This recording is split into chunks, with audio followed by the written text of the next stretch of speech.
The Nikon Z9 is a highly acclaimed camera that has gained immense popularity since its release last year. Recently, the market has witnessed the launch of the Nikon Z8, which I can only describe as the Z9's unidentical twin due to how much technology they both share.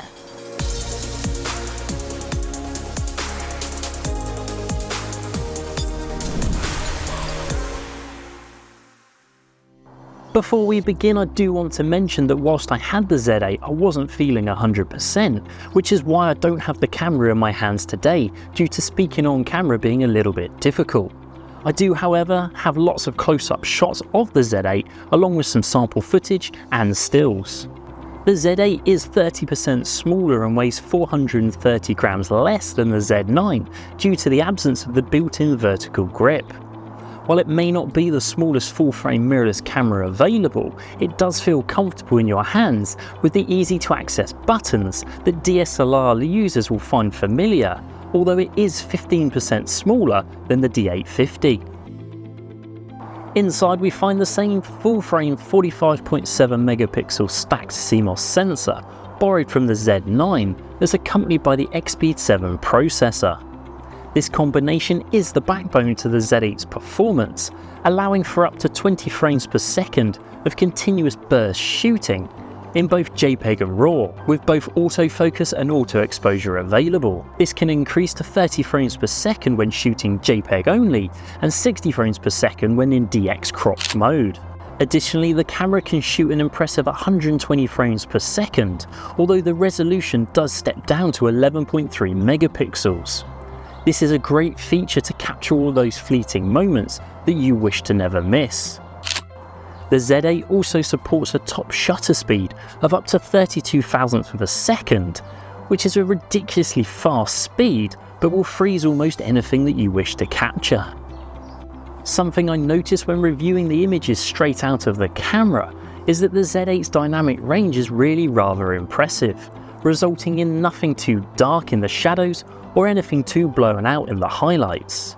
With a quick edit through Lightroom, there is very little that needs changing other than a little more punch in the vibrance, but that's just my personal choice. Much the same with the stills, Nikon hasn't limited the video features in the Z8 either. The headline spec is that you can capture 8.3K footage up to 60p in 12-bit RAW, all internally. This is something that I was hugely impressed with on the Z9, and I almost thought that Nikon had made an error in their presentation when I first heard about it. But the Z8 follows suit, expanding any creator's versatility in camera without the need of any additional accessories.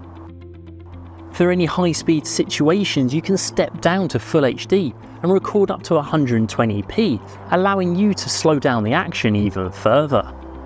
You are also spoiled for choice when it comes to codexes, as we find NRAW, ProRes RAW, ProRes 422, H.265, H.264, N-Log, allowing for a complete customization for the optimum output that you wish to shoot at. Unlike the Z9, there are recording limits in the Z8, but with up to 2 hours of 4K 60p footage or 90 minutes at 8K, I really can't see this becoming an issue.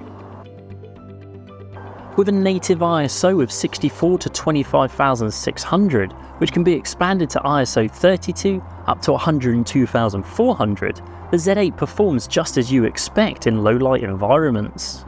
Nikon has also added a handful of features to aid your darker shooting moments, with the additions of warm colour displays, which is basically a red tint to the menu to avoid any eye strain in the dark, along with an autofocus performance down to -9 EV. And we also find back button illumination, which is a struggle to see here, but it is a good enough glow to display what the buttons do whilst in the dark. The weather today is fairly bright, but there is a big blanket of cloud in the sky, which keeps coming over and taking away some of that contrast from the subjects we're here to photograph.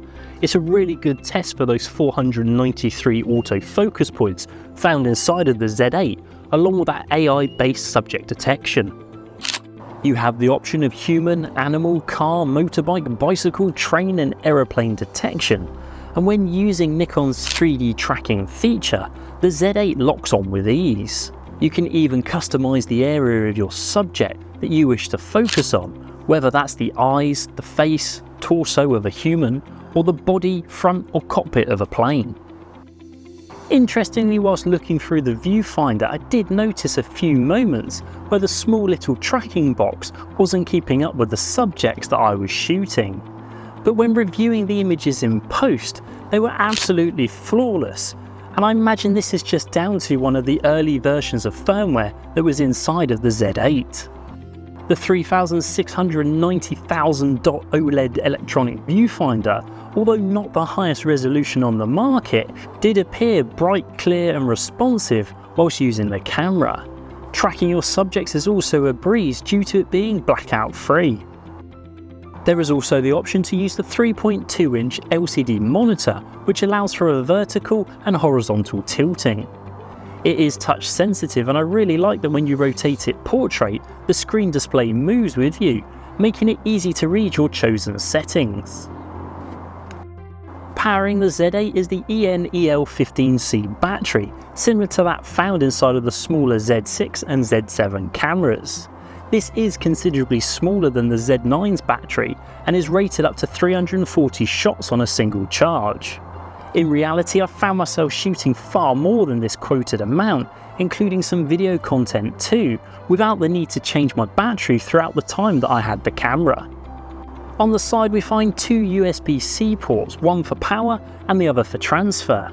This is a great new feature which will allow you to keep your camera powered or even charging whilst you sit there and download and transfer any content that you have shot throughout the day. Whilst we're talking about inputs, it's worth mentioning that the Z8 has both a mic and headphone socket, along with a full-size HDMI port for when you wish to connect to an external recorder. On the other side we find the CF Express and SD card slots, which is a little different from the dual CF Express found on the Z9. But this is a welcomed addition for those wishing to shoot a less fast-paced photography. Being a professional level camera, we find a pro level design with weather sealing.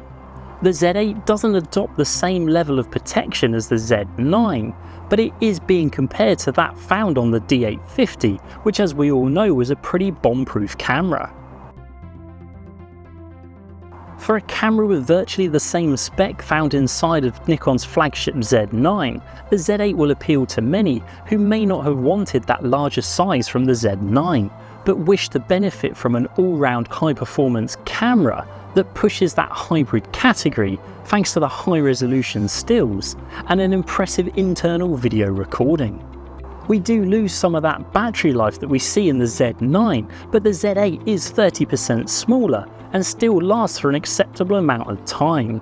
From a handling and image perspective, I think that this might just be the camera that many D850 users have been waiting for Nikon to produce in their Z series of lineup.